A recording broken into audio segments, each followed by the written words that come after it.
selamat pagi. Perkenalkan, saya Sidik, dokter yang sedang berjaga di klinik pada hari ini. Kalau boleh tahu dengan Bapak siapa? Pak Ahmad, Bapak umur berapa tahun, Pak? 48 tahun. Baik, Pak. Apakah ada yang bisa saya bantu, Pak? Ada luka di tangan kanan, Oh, baal. iya. Udah luka di Ada tangan. kelainan kulit, ya, Kelainan becak kulit. merah. Mm-mm. Ya, baik, Pak. Becak, Jadi, becak merah bukan luka ya, Dek? oh iya, bercak merah di Iya, tangan. ini. Seperti ini ya. Ya, Ah, Ini tuh.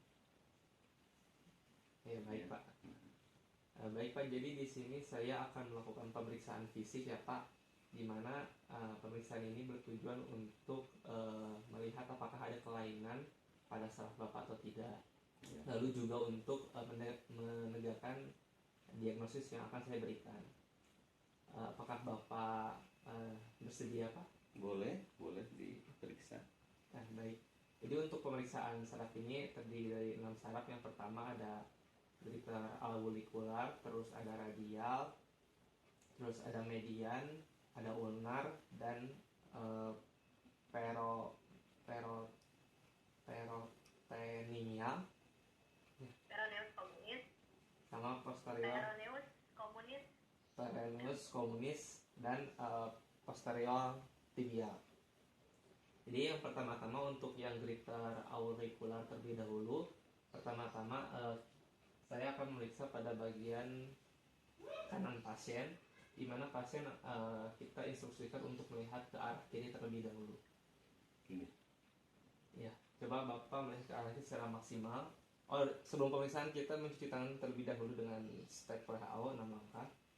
Silakan Bapak melihat ke arah kiri ya. Jadi untuk pemeriksaan greater auricular ini kita akan mempalpasi pada bagian 1/3 proksimal muscle sternocleidomastoid, di mana kita menilai apakah ada pembesaran saraf atau tidak. Jika misalkan ada, maka dinilai konsistensinya seperti apa, lalu juga apakah ada nyeri tekan atau tidak, dilihat dari pasien dan juga ditanya kepada pasien. Bapak, apakah ada rasa sakit, Pak? Tidak. Tidak. Ya, baik. Lalu selanjutnya saya akan memeriksa pada bagian yang lain, yaitu pada bagian yang kiri. Dilakukan dengan metode yang sama. Silakan Bapak.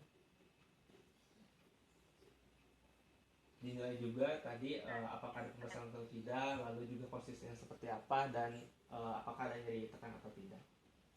Lalu setelah itu saya akan memeriksa pada bagian saraf. Sudah? Udah. Pada bagian saraf ulnar, di mana pasien disuruh untuk Bapak tolong tangannya.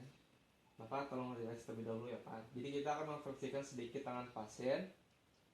Lalu setelah itu kita memegang tangan kanan pasien dengan tangan kanan kita. ini aja deh, digenggam, nah gitu ya. Ya. Lalu setelah itu kita harus meraba pada bagian di antara medial epikondal sama Epikondal dan medial epikondal dan olecranon. Lalu setelah itu diraba dan dirasakan, diraba sampai 10 cm ke arah proksimal dan dirasakan apakah terjadi pembesaran atau tidak. Kalau misalkan terjadi pembesaran, dinilai juga apakah ada nyeri tekan dan bagaimana konsistensinya. Lalu ini juga dilakukan pada bagian sisi yang lain seperti yang tadi, sama caranya. Lalu juga dinilai seperti yang tadi, bagaimana konsistensinya, apakah ada nyeri tekan ataupun apakah ada pembesaran atau tidak. Lalu setelah itu saya akan menilai pada bagian saraf median, di mana posisikan pergelangan tangan pasien harus lurus. Lalu kita meraba pada bagian tengah pergelangan tangan pasien. Lalu dirasakan apakah ada pembesaran atau tidak. Kalau misalkan ada pembesaran, maka dinilai konsistensinya dan rasa sakitnya. Dinilai juga pada bagian sisi yang lain sama seperti yang tadi. Lalu setelah itu saya akan melakukan pemeriksaan pada bagian saraf radial, di mana posisi tangan pasien diluruskan seperti yang tadi. Lalu jempol jempolnya diarahkan ke atas.